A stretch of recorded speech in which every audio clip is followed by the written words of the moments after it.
आज हम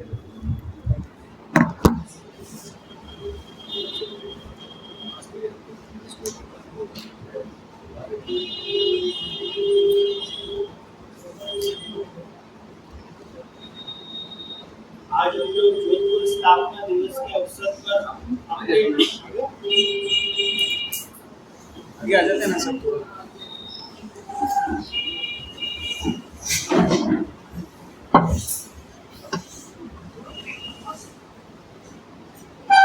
मतलब जोधपुर स्थापना दिवस के अवसर पर आज हम अपने शहर के इतिहास, संस्कृति, विरासत या वर्तमान में कोई भी घटना जो आपको पसंद हो या आपके दिल के कोई चैप्टर जो आपको बहुत भाता हो उसके किसी के बारे में आप उल्लेख कर सकते हैं, क्योंकि यहाँ कोई क्रमवार हमने कोई ऐसा कोई रखा नहीं है कि क्रमवार आपको चीज़ों को जानना है या परखना है।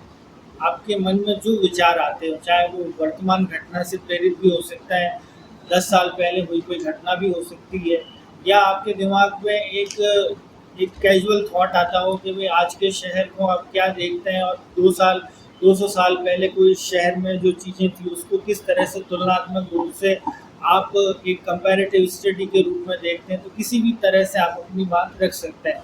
हम लोग मतलब एक स्वस्थ बहस के रूप में अपने शहर का भूत, वर्तमान, विरासत को जानने समझने की कोशिश में हम सब यहाँ इकट्ठा हुए। तो थोड़ा सा उसके इतिहास में बिल्कुल हल्की सी कुछ 1-2 बातें करके फिर हम सबके दिमाग में जो विचार आएंगे वो कह देंगे। आजकल फेविकॉल का एक ऐड मुझे बड़ा पसंद आ रहा है, मैं अपनी बात वहाँ से शुरू करूँगा।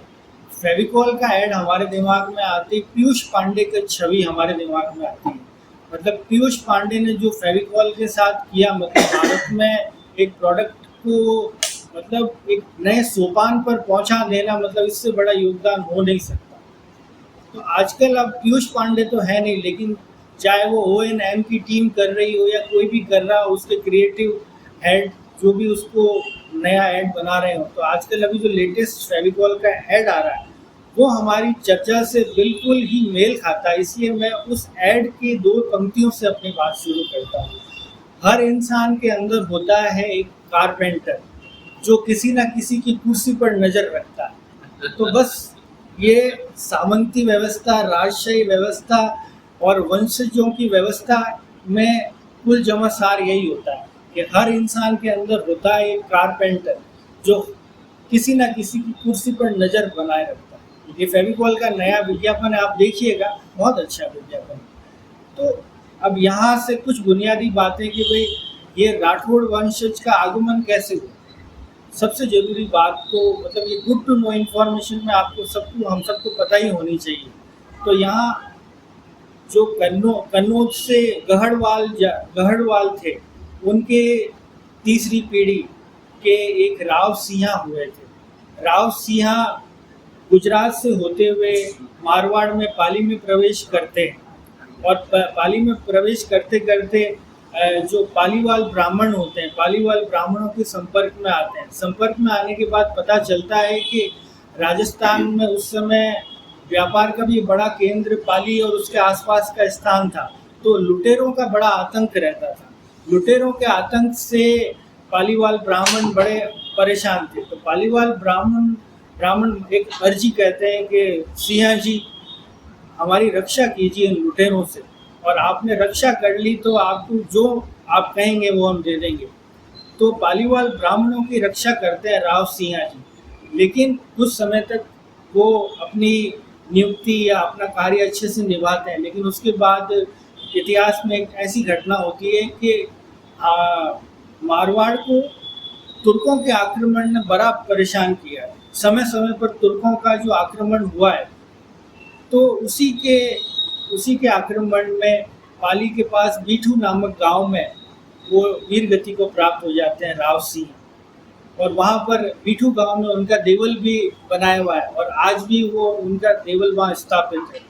तो ये कह सकते हैं कि एक आदि पुरुष के रूप में राव सिंह, राठौड़ वंशज की अगर आदि पुरुष की हम बात करें तो राव सिंह का नाम हमारे दिमाग में हमेशा होना चाहिए। कि होता है ना forefathers and godfathers, कौन है? Forefathers and godfather, तो राव सिंह है फोर फादर्स। राव सिंह से राठौड़ वंशज की एक वंशावली शुरू होती है क्रमवार। फिर लेकिन हमको वो इतना दूर नहीं जाना, लेकिन वो ये एक इंफॉर्मेशन आपके दिमाग में होनी चाहिए। अब हम आ जाते हैं वहाँ से राव चूड़ा की ओर जाते हैं, वंशावली आगे बढ़ रही है और हम राव चूड़ा के समय में पहुँच जाते हैं।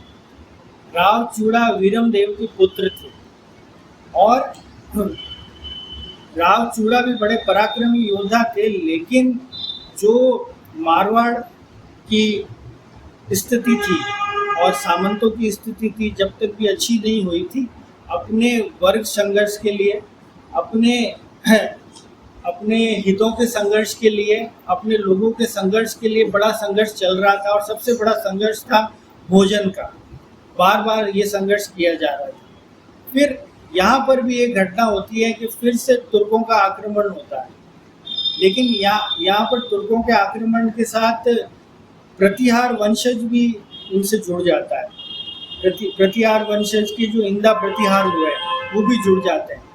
तो इंदा प्रतिहार में और इनमें हमारे राव चूड़ा में एक संधि होती है। संधि होने के बाद कहते हैं कि भाई हम तुर्कों पर आक्रमण करेंगे। तुर्कों पर आक्रमण करते हैं और वो विजय प्राप्त करते हैं। विजय प्राप्त करने के बाद प्रतिहार जी शर्त रखते हैं कि भाई आपको मेरी पुत्री से विवाह करना पड़ेगा, पार्वती सोलंकी से। पार्वती सोलंकी से विवाह, तो मैं आपको जो मंडोर है, मंडोर आपको दहेज में दे दूँगा। तो ये मंडोर जो है वो कहते हैं कि भाई राठौड़ वंशजों का ससुराल था, तो वो ऐसे ससुराल बनता है। तो ये राव चूड़ा का योगदान यहाँ इस तरह से इतिहास में दर्ज होता है। मंडोर हमारे कैसे प्रतिहार वंशजों द्वारा हमको दान में दिया जाता है या दहेज में दिया जाता है, किसी भी रूप में कह सकते हैं। वे तुर्कों के आक्रमण से हमने लड़ाई जीती और उसके बाद हमको भेंट स्वरूप को मंडोर मिला। फिर उसके बाद वंशावली में इनके पुत्र आ जाते हैं राव रणमल, जो बड़े खतरनाक व्यक्ति थे। राव रणमल ऐसा कहते हैं कि वंशावली में जितने भी राव हुए हैं उनमें सबसे कोई क्रूर और अत्याचारी था तो वो राव रणमल था। राव रणमल मतलब 7 फुट लंबा, 7 फुट 3 इंच, 7 फुट 4 इंच, अलग अलग जगह उसका उल्लेख लिखा हुआ है। मतलब बड़ा, जिसको कहना चाहिए कि भाई एक वॉरियर की एक इमेज कैसे आती है। अगर हम ग्राफिक नॉवल पढ़ते हैं या कोई दूसरा नॉवल पढ़ते हैं, जैसे शिवा ट्रिलॉजी में पढ़ते हैं कि शिवा ऐसे होता है, तो वो राव रणमल वैसे ही थे। उसके अंदर 7 फुट 2 इंच 4 इंच के थे।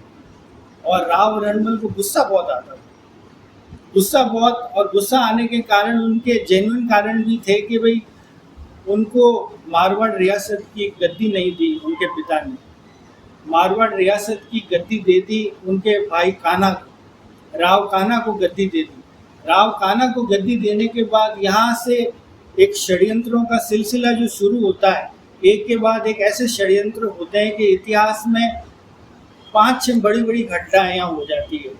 तो वो गद्दी नहीं देते हैं और अपने पुत्र छोटा बेटे कान्हा को गद्दी दे देते हैं। वो नाराज होकर अपनी बहन हंसाबाई के पास चले जाते हैं। वो है मेवाड़ में, मेवाड़ में ब्याही गई है हंसाबाई राव लाखा के यहाँ। तो राव लाखा और हंसाबाई के घर में चले जाते हैं। जाने के बाद क्योंकि वो क्या है कि पराक्रमी योद्धा है, स्पष्टवादी है, और साथ में क्या है कि उनको सत्ताओं को हस्तांतरण करना, सत्ताओं का समीकरण करना, मतलब उनका जैसे कहते हैं ना चाणक्य का दिमाग कितना तेज था, तो वहाँ जाके सारा मैनिपुलेटिव गेम खेलने लग जाता है। तो वो मेवाड़ राज्य में खलबली मच जाती है और उनको मेवाड़ में डिसीजन मेकिंग पावर में उनका हर जगह हस्तक्षेप बढ़ने लग जाता है। हस्तक्षेप बढ़ने के साथ वो ये भी घोषणा कर देते हैं कि भाई हंसाबाई तेरा पुत्र जो मोकल होगा वो किसी तरह से अब मेवाड़ की गद्दी पर बैठेगा, नहीं बैठेगा तो मैं या मार काट कर दूंगा। मोकल को गद्दी पर बैठाते हैं, मोकल को गद्दी पर बैठाते हैं। उसके बाद फिर एक षड्यंत्र होता है कि मोकल की हत्या हो जाती है। मोकल की हत्या होने के बाद राणा कुंभा को मेवाड़ के सत्ता मिलती है। राणा कुंभा को मेवाड़ की सत्ता मिलती है। राणा कुंभा की और राव रणमल की बनती नहीं है, 36 का आंकड़ा है। और फिर वहाँ सिसोदिया वंश, सिसोदिया है वहाँ पर, सिसोदिया लोग, और ये जब नए सत्ता में आ गए राणा सांगा, तो राणा कुंभा मिलकर षड्यंत्र रचते हैं कि भाई राव रणबल को ये जा नहीं रहा है और हमारे यहाँ मूंग डल रहा है, तो इसको कहीं ना कहीं हटाना पड़ेगा। हटाने के लिए ऐसा इतिहास में एक किंवदंती है कि भाई एक दासी भारमली बहुत पसंद थी राव रणबल को, तो दासी को कहते हैं कि तू इसे उस वहाँ पर बुलाना जहाँ पर आप दोनों हमेशा मिलते हो, और ऐसा कहा जाता है कि भाई विश्व ये मदिरा पान में उनको कुछ दिया जाता है और षड्यंत्र में उनको वहाँ मार दिया जाता है राव रणबल को। राव रणबल को मारने के बाद यहाँ पर राव रणबल और कोडम देव के पुत्र है राव जोधा वहाँ से अपना लाव लश्कर लेके भागते हैं। रणबल के पुत्र है, हाँ, राव रणबल के पुत्र हैं जोधा। तो जोधा वहाँ से भागते हैं कि भाई मेवाड़ में अब मुझे भी खतरा है, पिता को तो मार दिया, मुझे भी षड्यंत्र से मार दिया जाएगा, तो वो सीधा भागते हैं। तो भागते हैं इस तरफ, मेवाड़ से होते हैं मारवाड़ की तरफ जाते हैं। मारवाड़ की तरफ जाने के बाद वो फिर महसूस करते हैं कि भाई अभी तक राठौड़ वंशज का स्थायित्व नहीं हुआ, हम बंजारों की तरफ भटक रहे हैं बार बार, और बंजारों की तरह कब तक भटकते रहेंगे। और मंडोर पर बार बार तुर्कों का आक्रमण हो जाता है। उसके बाद आगे कहानी में एक भी मिलता है कि भाई औरंगजेब मंडोर, औरंगजेब तक तो मंडोर रहा ही नहीं। हाँ, फिर मुगलों ने भी कुछ समय के लिए मंडोर को ले लिया था। तो फिर कि भाई नया शहर कहाँ बसाया जाए और नई हमारी मारवाड़ साम्राज्य को कहाँ स्थापित किया जाए, तो फिर ये तलहटी पर मेहरानगढ़ दुर्ग की जो स्थापना होती है, जिसके लिए आज हम 12 मई 1459 को स्थापना दिवस विधिवत रूप से मनाया जाता है। तो ये मारवाड़ वंशज और जोधपुर की स्थापना इस तरह से होती है। तो ये एक छोटी सी एक इतिहास की एक इन्फॉर्मेशन है जो हम सबको पता होनी चाहिए। फिर इतिहास में आगे बहुत सारी चीज़ें होती है, वो आगे हम जैसे जैसे चर्चा में आगे बढ़ेंगे। ये मैंने तो क्या बताया कि भाई इतनी बुनियादी हमको चीज़ पता होनी चाहिए। बुनियादी चीज़ में एक चीज़ और आती है कि भाई ये पूरा जो सामंती व्यवस्था है, मारवाड़ के अंदर सरदारों का आधिपत्य था, ठाकुरों और जागीरदारों का आधिपत्य था। डिसीजन मेकिंग पावर राजाओं के साथ ठाकुर और जागीरदार लेते थे, और उसी तरह से मेवाड़ में सिसोदियाओं का आधिपत्य था। डिसीजन मेकिंग पावर में राजा के साथ सिसोदिया लोग जो भी दरबार में निर्णय लिए जाने वाले हैं, चाहे वो कर व्यवस्था को लेकर है या किसान संबंधी हो या और भी अन्य कार्य संबंधी हो, तो इन दो, इधर सरदारों का हमारे आधिपत्य था और उधर सिसोदिया का था। तो ये कुछ बुनियादी बातें। अब चर्चा में जैसे हम आगे बढ़ेंगे, कुछ और बातें भी है मेरे दिमाग में, पहले आप सब लोगों से भी सुन लेते हैं।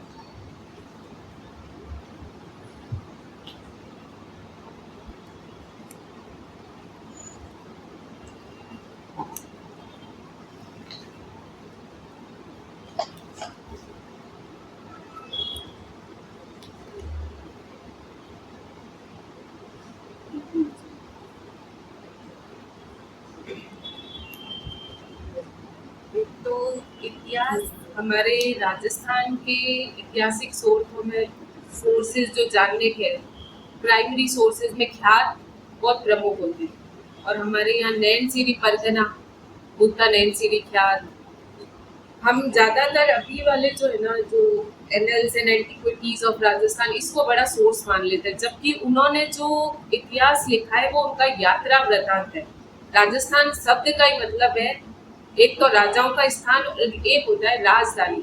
तो उस समय जब वो यात्रा के लिए आए थे यहाँ, तो जो जो राजधानियाँ थी, जैसे मारवाड़ की मंडोर बना दी थी राजधानी, तो वो जिन जिन राजधानियों में गए थे उसका इतिहास लिखा है पूरे राजस्थान का नहीं।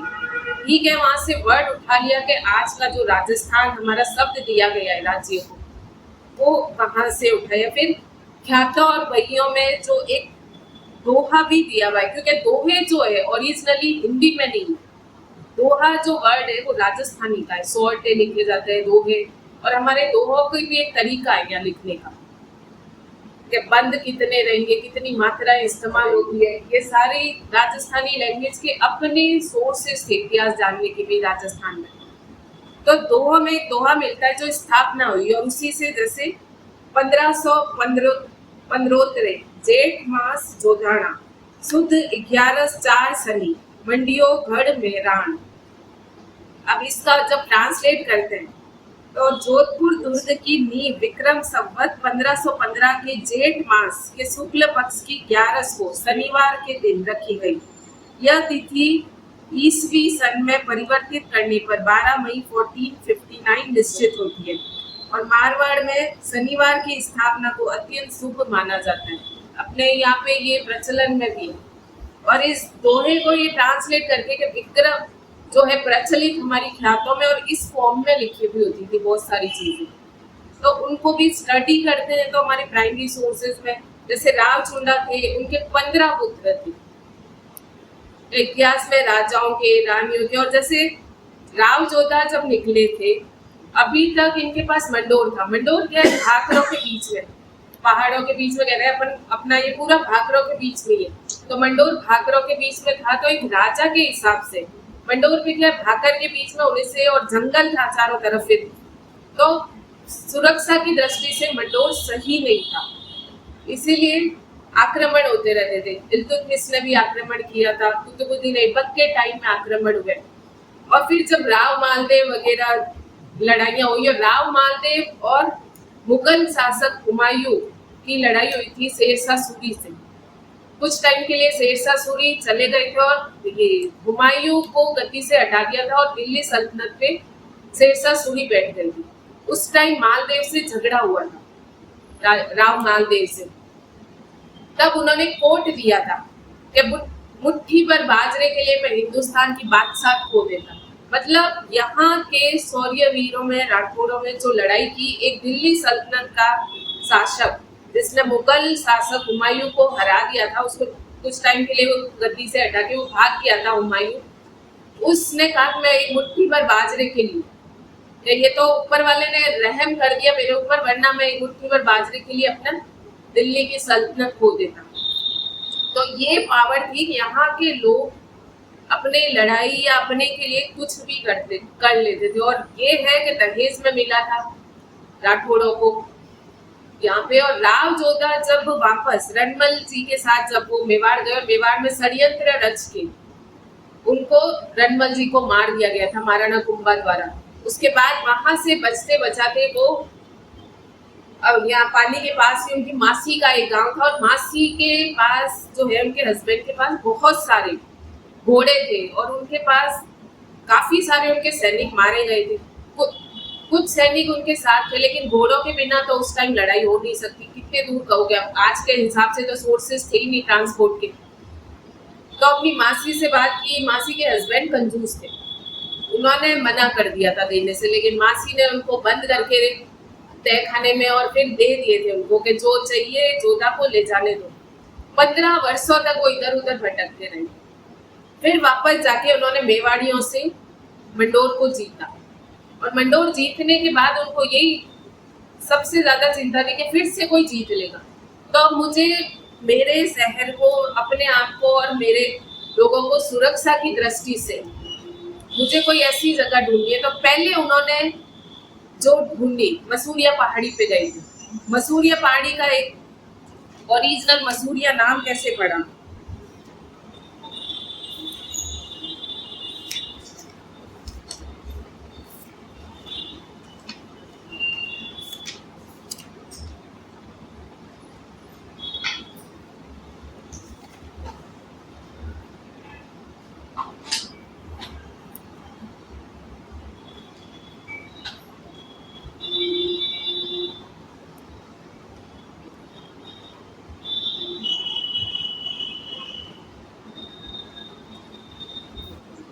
अंत में जैसे उन्होंने एक मसूरिया पहाड़ी में अंत में पंडितों ने तप जाप कराया जब याद हुआ कि थोथलिया पर्वत कहते थे मसूरिया पर्वत को, पर्वत पर पिशाचों का राजा निवास करता है, जिसके आदेश से पिशाच निर्माण कार्य में रुकावट उत्पन्न करता है। तप जाप के बल पर यज्ञ से पिशाचों का राजा प्रकट हुआ।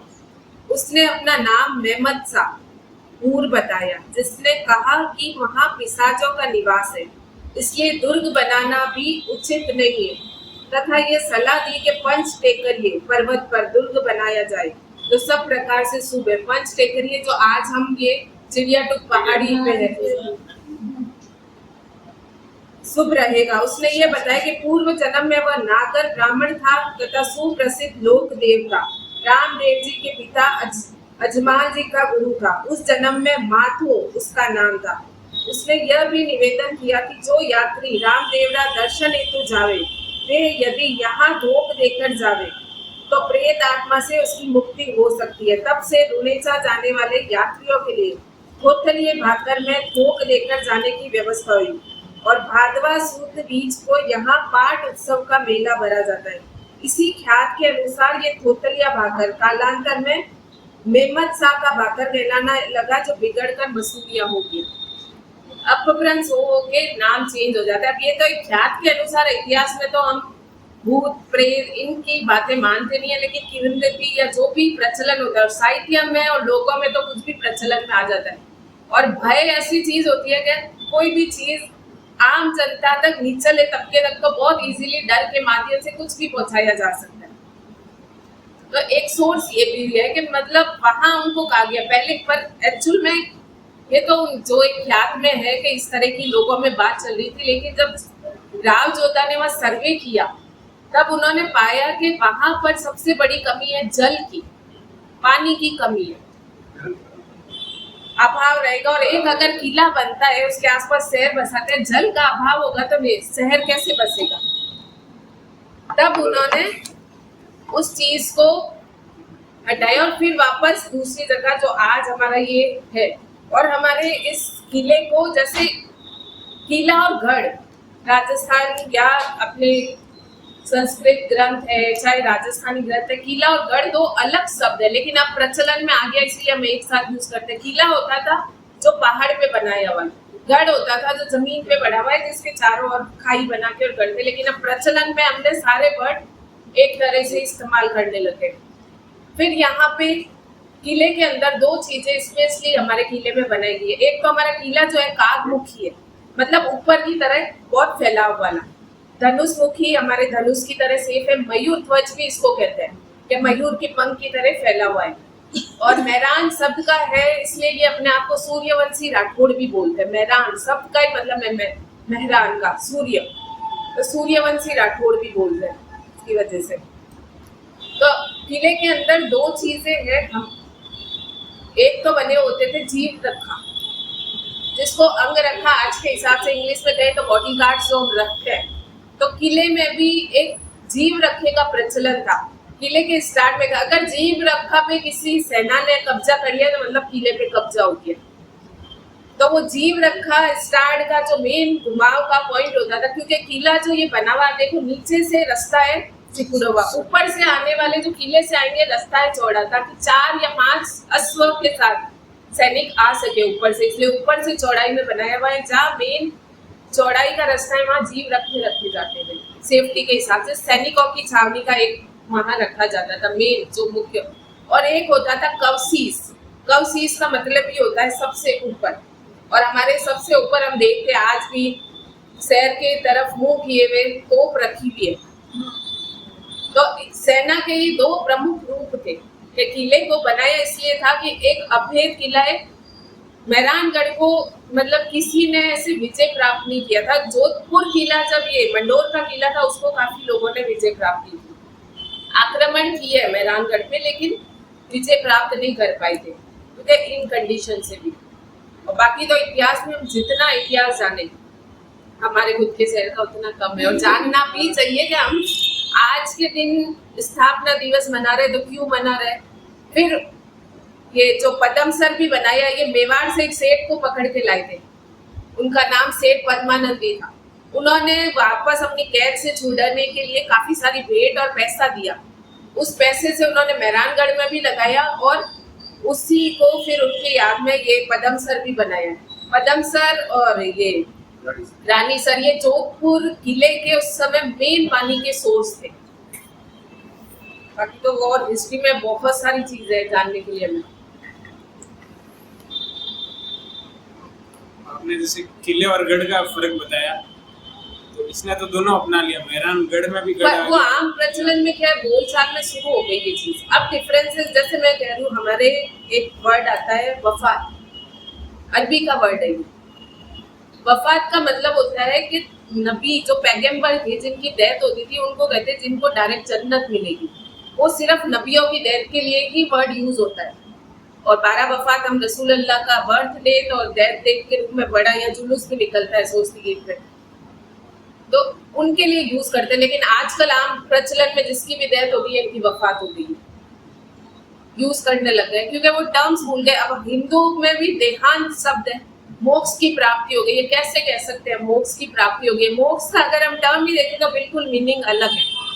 ये वो जैनिज्म और बुद्धिज्म आने के बाद मोक्ष टर्म आई थी, जब वैदिक टाइम पीरियड था और ब्राह्मणवाद आया, उसके बाद जैनिज्म और बौद्धिज्म में आया। मोक्ष की प्राप्ति कैसे हो रही है, उन्होंने तो पूरा रास्ता बताया। और यहाँ डेथ होती है, मोक्ष की प्राप्ति होगी। अगर किसी को पूछ ले वहां पे मोक्ष का मीनिंग बताओ तो वो नहीं बना पाते, तो वो आम बोलचाल में क्या होता है, सिमिलर हो जाता है। लेकिन ये डिफरेंसेस है। और भारत में सबसे ज्यादा किले ये महाराष्ट्र, एमपी और उसके बाद राजस्थान में। ये किलों का तो डिफरेंसेस हमारे संस्कृतों में और सब में दिया हुआ, कितने टाइप्स के हैं। वन फॉरेस्ट, जल किले अपने लगभग सारी क्वालिटी के राजस्थान में 6 टाइप है, जो 6 ही टाइप के मिल जाते हैं। मैम आज क्यों बताते हो राजस्थान दिवस? राजस्थान दिवस नहीं, आज के दिन मेहरानगढ़ बना था, जोधपुर से जो है वो आज ही के दिन, मतलब 12 मई को वो पूरा कंप्लीट हो गया था। मेहरानगढ़ बन गया था, स्थापना हुई थी उस दिन। जिस दिन नींव रखते हैं ना घर की, अपन लिखते हैं ना डेट, यहाँ नींव रखी गई है, वो डेट होती है। तो पहले से ये जोधपुर रियासत थी या फिर रखी कोई बाहर से आपकी स्थापित? जोधपुर पहले मंडोर की रियासत। और सबसे बड़ा ये जोधपुर जो है ना, हमारे जैसे आजादी के बाद में भी जो रियासतें और मिल रही नहीं थी, 600 रियासतें थी लगभग। और जो सबसे बड़ी जो थी हैदराबाद, जम्मू कश्मीर, और उसके बाद जोधपुर ही थी तीसरे नंबर पे, कि क्षेत्रफल से दृष्टि से इतना बड़ा था। और जोधपुर ने एक बार मना भी कर दिया, मैं शामिल नहीं होऊंगा, मैं तो पाकिस्तान के साथ शामिल होऊंगा। विलय के टाइम मिला भी नहीं था, पर बाद में समझाइश करके और उसे मिलाया गया था। पहले आप लोगों के भी कोई विचार, बेसिक विचार, हम सब शहर में ही रहते हैं। हाँ हाँ, बोलिए आप।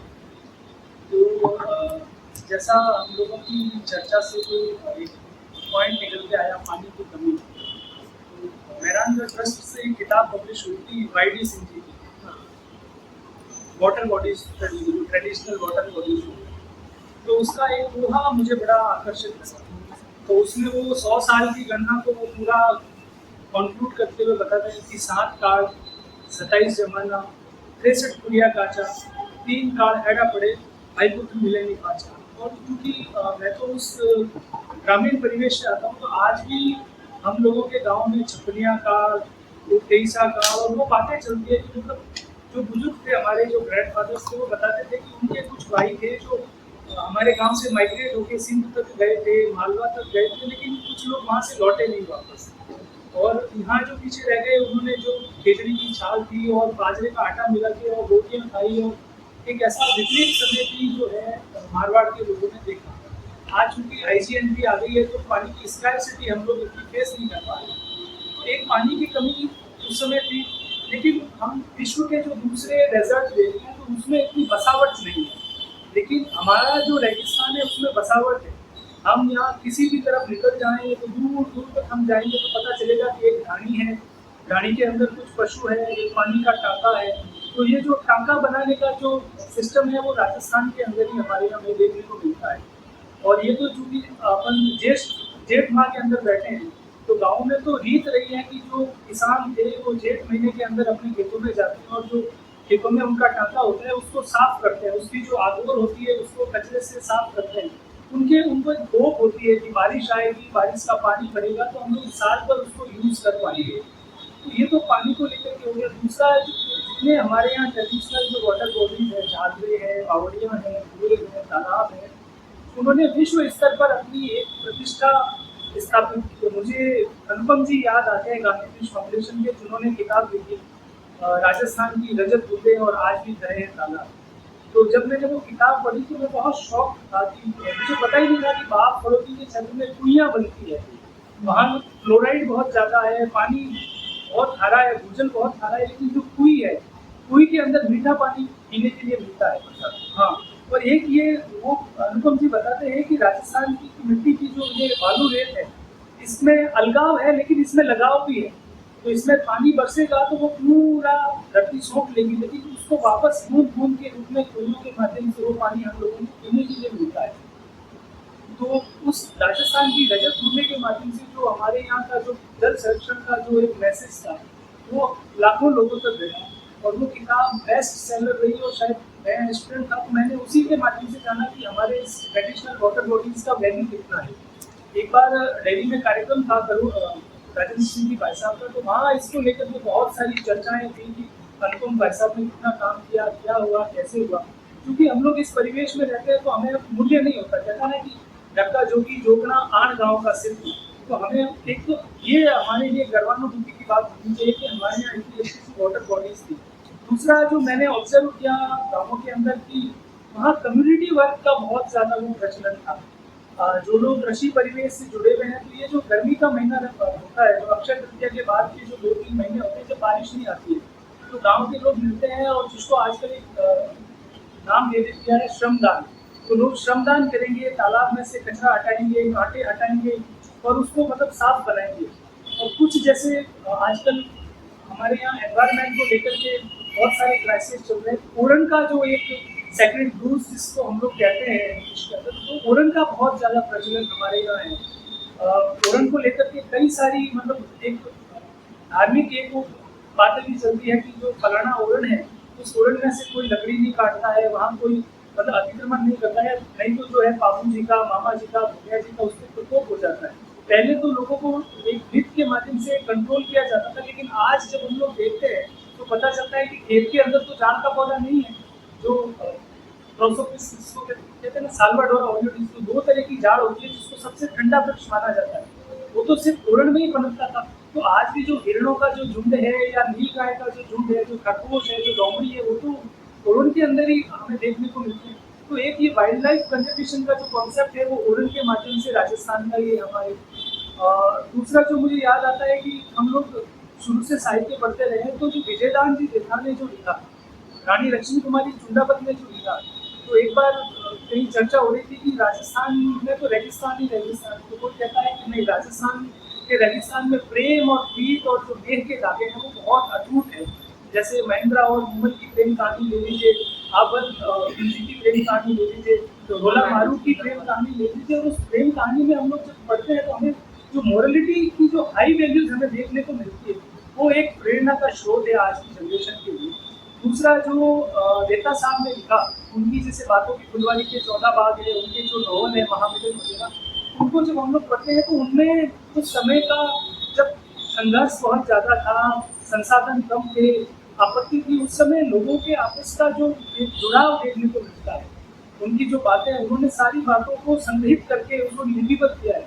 लेकिन हमें पता चलता है कि हमारी संस्कृति कितनी विराट है, हमारे अंदर कितनी नैतिक वैल्यूज थी, कम संसाधनों के अभाव में। तो एक विजयदान जी देखा कि साहित्य के माध्यम से जो है हम लोगों ने उसको समझा है कि मतलब हमारी संस्कृति क्या है। क्योंकि आजकल तो जैसे हम लोग कर्नल टॉड को पढ़ते हैं तो वो थोड़ा अलग तरीके से हम लोगों के सामने आता है, लेकिन देवता साहब को जो पढ़ते हैं तो वो कुछ अपना सा लगता है। क्योंकि हम लोग भी घर परिवारों में, हमारे यहाँ एक परंपरा रहती है कि कोई हमें कहानी सुनाता है रात को, दादा नाना, तो वो बातें उसमें झलकती है देवता साहब के साहित्य में। वो बहुत बड़ा एक सोर्स है हमें हमारे परिवेश से जोड़ने का।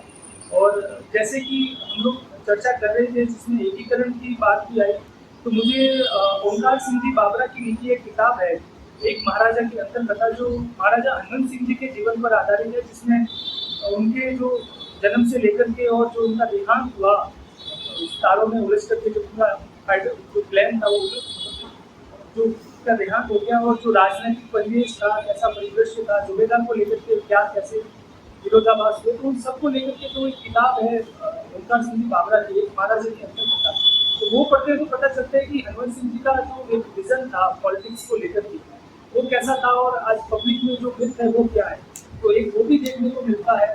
दूसरा जैसे हम लोग ये चर्चा कर रहे थे अपने की मतलब आज के दौर में जो 1459 में जो स्थापना हो गई और आज हम लोग बैठ के बात कर रहे हैं अपने जोधपुर की, तो मुझे जनवरी में जो लसीम जी का एक लेटर हम रीडर्स को जो अपने सिविल लाइब्रेरी के रीडर्स को मिला था, तो लसीम जी लाइब्रेरी के रीडर्स को शुभकामना देते हुए लिखते हैं कि हमारी संस्कृति बहुत विराट है, लेकिन हमारे यहाँ पूरे विश्व भर के टूरिस्ट आते हैं, तो हमारे यहाँ की जो गंदगी है, हमारे यहाँ की जो सफाई का जो कुप्रबंधन है उसको लेकर के कुछ होना चाहिए, क्योंकि वो एक गलत मैसेज लेकर के वहाँ बाहर जाते हैं। तो हम तो जैसे कहते हैं कि अपनायत के लिए और मेहमान नवाजी के लिए बहुत प्रसिद्ध रहे हैं, तो उनका एक मैसेज भी मुझे ये अच्छा लगता है।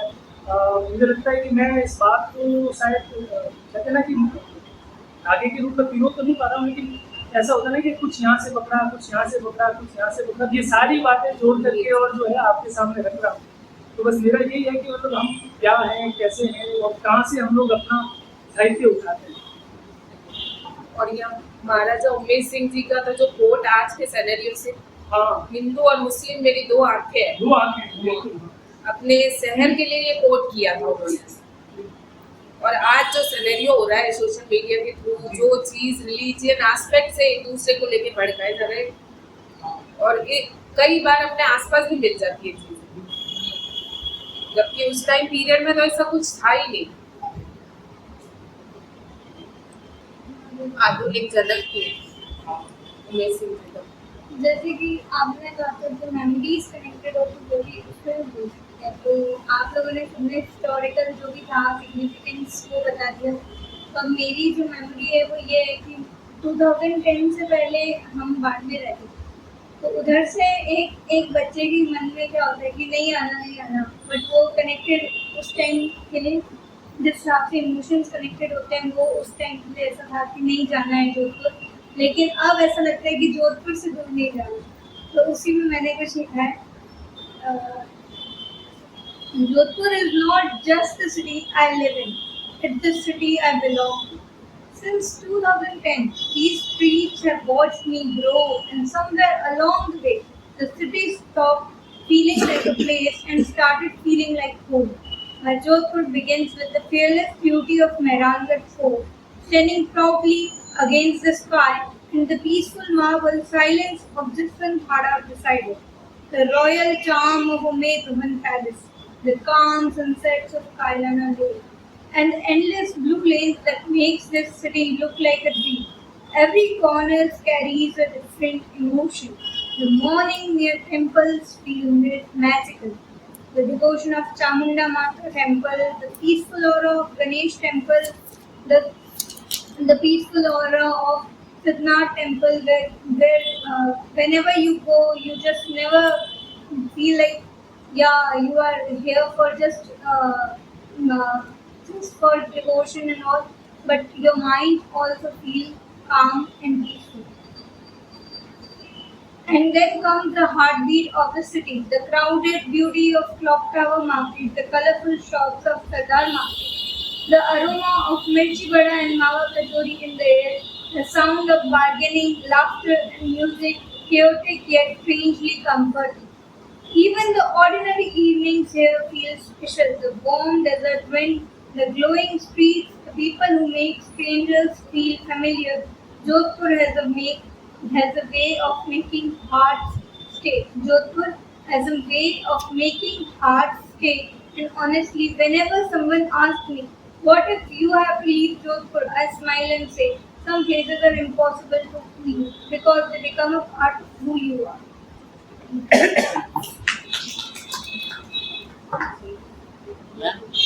आपने हिस्ट्री के बारे में बताया जो जैसे आप बता रहे फर्स्ट ऑफ ऑल जो फाउंडेशन है मडू से शुरू, तो ये जो क्लॉक मार्केट है घंटाघर इधर ही क्यों बना, जो मडू के आसपास में तो बन सकता था, मेरी मार्केट। उसके बाद तो बेटा जो मेहरानगढ़ बना है ना, मेहरान के अंदर ये जितना भी एरिया अपना क्या है शहर के अंदर है, और ये सब जगह परखोटे के बाहर एक गेट थे सोचती गेट। जब राव मालदेव थे ना, इसके अंदर शहर बसा हुआ था मंडोर के आसपास, और ये पूरा सिटी था शहर। कहते हैं ना शहर जा रहे हो आप, आज भी सुनते होगे लोगों के मुंह से शहर जा रहे हो क्या, वो शहर के 8 दरवाजे पाँच पाँच 5 मेन है जो है ना। राव मालदेव ने अपनी प्रमुख जीत शिवांची गेट, सोजत की जीत पर सोचती गेट, और सब जगह है ना कुछ लिखा हुआ भी है, हम कभी रुक के पढ़ने की कोशिश भी नहीं कर रहे। आप देखो जो शिवांची गेट पे पुलिस स्टेशन का जो गेट बना हुआ पॉल वाला, वो गेट था ओरिजिनली, वहाँ लिखा हुआ भी है वो पूरा पॉल वाला, और उसके अंदर जाके फिर पुलिस स्टेशन है। वो मेन शिवांची गेट का जो मंदिर है वो गेट नहीं है, पुलिस स्टेशन पे बना हुआ है, सोचती गेट पे है। फिर आपके जालोरी गेट जो है, जालोर की जीत पे राव मालदेव ने ये बनवाया था। इसके अलावा नागौरी की मेटली गेट और नागौरी गेट, ये 5 इनकी जो बड़ी जीत थी कि भाई जिस तरफ रास्ता था इनका जाने का उस टाइम, ये सब क्या था, उसके बाद जंगल था पूरा। आज जो ये देख रहे हो बसा हुआ, उस टाइम वो नहीं था, उस तरफ से रास्ते जाते थे, ये नागौर की तरफ रास्ता जा रहा है, और जिस तरफ रास्ते जा रहे थे उस चीज पे उन्होंने गेट बनवा दिए थे राव मेहल। और उस गेट के अंदर अंदर और इनका एक तरीका था, लोग जब बाहर जाते हैं सुबह वो तोप छूटती थी, और शाम को भी एक तोप के बाद 1 घंटा बस और एक तोप छूटती थी कि अब गेट बंद होने वाले, जो बाहर है अंदर आ जाओ, नहीं तो फिर आपको बाहर ही रहना पड़ेगा, वापस गेट नहीं खुलेंगे। एक टाइम होता था, लोग अपना सामान ले रहे हैं, बेचने जा रहे हैं, बाहर जाने का मुन्नी सिस्टम भी होते थे, पूरा एक प्रॉपर बाहर जाने वालों के पास में भी आइडेंटिटी होती थी उस टाइम में भी, कौन बेचने जा रहा है क्या है चेक हो गया। आजकल बहुत सारी ऐसी, जैसे अपने यहाँ वाली वेब सीरीज में तो कम, लेकिन हॉलीवुड की और हम पुरानी जो पर्शियन इनकी वेब सीरीज है उसमें बाकायदा देखते हैं क्या वो पूरा आइडेंटिटी चेक करके फिर है ना पूरा उनके ग्रुप को जानने देते हैं, हाँ ये बिजनेस करने जा रहे हैं, चेक भी होता है। जैसे अभी मैंने लास्ट कौन सी देखी थी, विचर जो सीरीज है उसके अंदर भी दिखाया है पूरा जो ग्रीक टाइम पीरियड का, कि लोग गेट से बाहर जा रहे हैं शहर से तो पूरा चेक होके फिर जाते थे। तो ये सारे उस टाइम पीरियड में सिस्टम, बाहर का पूरा वो जंगल रास्ते थे। ऐसा कभी हुआ जोधपुर के इतिहास में कभी रिवॉल्ट कर रहा हूँ पीपल्स ने आगे, मतलब राजा के खिलाफ कभी रिवॉल्ट करो? राजा के अगेंस्ट में दूसरे राजाओं ने ज्यादा की, जनता को तो जरूरत नहीं थी। जनता ने जो लड़ाई की ना वो सामंतों और जागीरों के अगेंस्ट में की। जो राजा ने सामंत बनाया उनसे टैक्सेस बहुत ज्यादा ले लिए, तो वो उनके अपोज में हुआ, बाकी लोगों ने नहीं किए यहाँ पे कभी भी।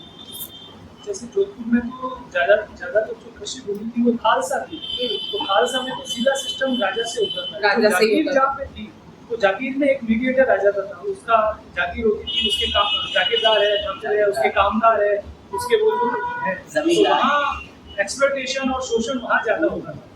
जो खालसा थी ना वहाँ तो साल में एक बार जो टैक्स देना होता था वो सीधा राजा से कनेक्ट होते थे। और जब तक राजाओं का राज था इतने जनता को कभी तकलीफ नहीं आई। जनता को तकलीफ आई जब अंग्रेज आने लगे, उसके बाद जब स्थायी बंदोबस्त और ये सारे हुए थे। स्थायी बंदोबस्त का नाम जागीरदारी व्यवस्था, फिर महालवाड़ी और रैयतवाड़ी, ये सारी चीजें आई थी, उसके बाद इनमें ज्यादा शोषण होने लग गया था। और जिस हिसाब से रोमन में जिस तरह सामंतवाद फैला उस तरह से राजस्थान में इतना क्रूर नहीं था। और कुछ लोग जैसे पुराने जो लोग वो बताते हैं कि जो उमेश सिंह जी थे उनका थोड़ा विजन अच्छा था, लेके चलने वाला। तो एक बार जब किसानों के जो मुखिया थे उनकी और जागीरदारों की बैठक थी तो उन्होंने बताया था कि अब समय पहले वाला नहीं रहा, तो अब जरूरत है कि जब जागीरदार को जरूरत पड़े तो किसान अपने बैलगाड़ी और ऊँट दे, और जब किसान को जरूरत पड़े तो जागीरदार अपने साधन दे और हिल मिल के चले। तो यहाँ के उमेश सिंह जी का एक अपनायत वाला वो यहाँ मिलता है। एक वो कॉन्सेप्ट था ना कि मैं था सुन और अपने यहाँ तो अगर 1857 राजस्थान में भी क्रांति हम जब पढ़ते हैं ना, कोई नेता नहीं है अपने यहाँ पे। आप झांसी की रानी झांसी के लिए लड़ी, चाहे हजरत बेगम है, तात्या टोपे, लेकिन यहाँ के जो क्रांतिकारी जो थे या यहाँ के जो लोग थे, उनको यहाँ के जो विद्वान थे, साहित्यकार, उन्होंने अपनी कविताओं के माध्यम से और लोगों में वो भावना पैदा की। उनको कोई मतलब नहीं था जो ठाकुर खुशहाल सिंह थे किस तरह से मारा उन्होंने। तो यहाँ पे हमारे कोई नेता नहीं थे, जितनी भी छावनियों पे युद्ध हुए वहाँ। सर जैसा आपने बताया वाटर बॉडीज के बारे में, सर वैसे राजस्थान में मोस्टली जोधपुर ड्राई एरिया, तो ड्राई एरिया में सर समर में तो और गर्मी लगती थी, तो लोग कैसे सर्वाइव करते थे? जैसे मैंने बताया था जो टाका है वो तो अंडरग्राउंड अंडरग्राउंड नहीं, जो टाका बनता है तो उसमें जो बारिश होती थी ना, तो बारिश का पानी वो इकट्ठा करके रखते थे। तो जैसे अब तो हमें पानी को लेकर के वो कोई बंदिश नहीं है कि कितना पानी खर्च करना है, लेकिन पहले बंदिश थी कि आप नहा रहे हो तो आपको कितना पानी खर्च करना है, भोजन में कितना पानी खर्च करना है। आज भी गाँव में कहते हैं कि घी ढूंढे तो मैंने की नहीं लागे, पानी ढूंढे तो मारो जीन बढ़े। कि अगर घी का घड़ा आप खाली कर दोगे तो उनको फील नहीं होगा, लेकिन पानी का घड़ा खाली कर दिया तो उनका मतलब मन खराब हो जाएगा। ऐसी कहावतें चलती है गाँव में। और यहाँ पे जितने सोर्सेज बने हुए हैं, बाईजी का तालाब, गुलाब सागर, मतलब किसी न किसी राजा की रानियों ने, पासवान ने, कोई राजा के आसपास वाले लोगों के लिए, उन्होंने खुद के लिए नहीं, हमारी जनता को वो पानी का एक सोर्स मिल जाए। आज कौन से तालाब को क्यों बनाए जाते हैं, पानी को इकट्ठा करके रखा जाए। लेकिन कल या आज वाले न्यूज़पेपर में आया भी था कि सफाई कर रहे हैं और उन्होंने डस्टबिन भी रखे हैं कि भाई सामग्री इसमें मत डालो। अपने कितने खराब हो रखे। अब ठीक है, तुअर जी का जालरा और अभी फेमस होने लगा है, इसलिए थोड़ा सफाई होने लग गई है।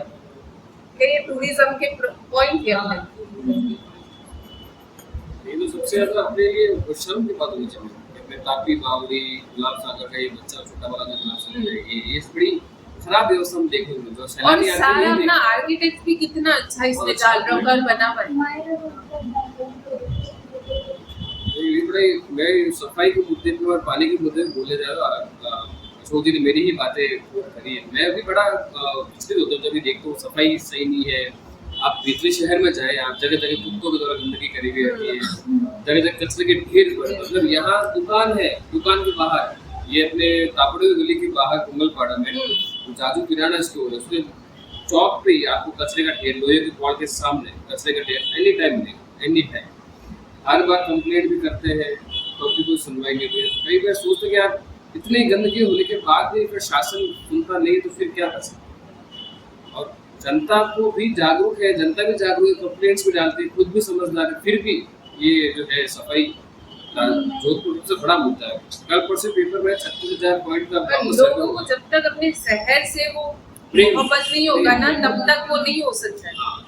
सबसे पहले तो अपने घर के आसपास के इलाके से ही करें ना। वो तो घर मेरा बस, बाहर गली के बाहर भी नहीं है।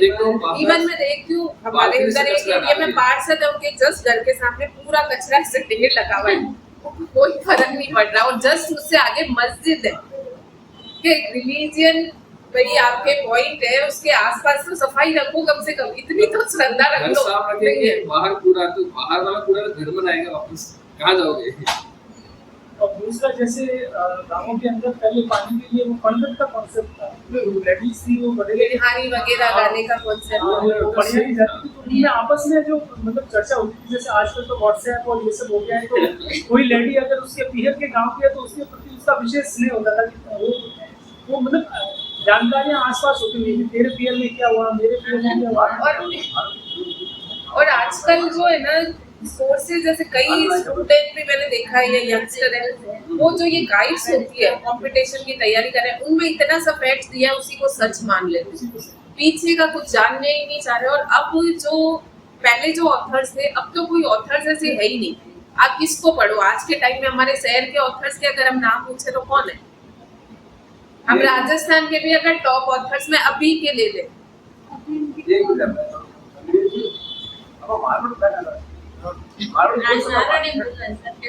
बोलो आप।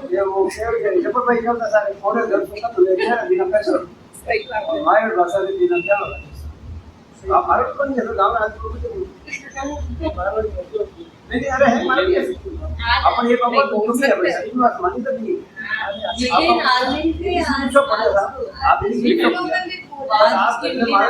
स्कूल में ये सबसे बड़ी प्रॉब्लम भी अपनी ये ना, राजस्थानी सोर्सेज पढ़ना ही नहीं चाहते। और आपने धंधा किया अपन ये मैं तो पढ़ती हूँ। लोगों को ऐसा लोगों को ऐसा राजस्थानी मानते हैं।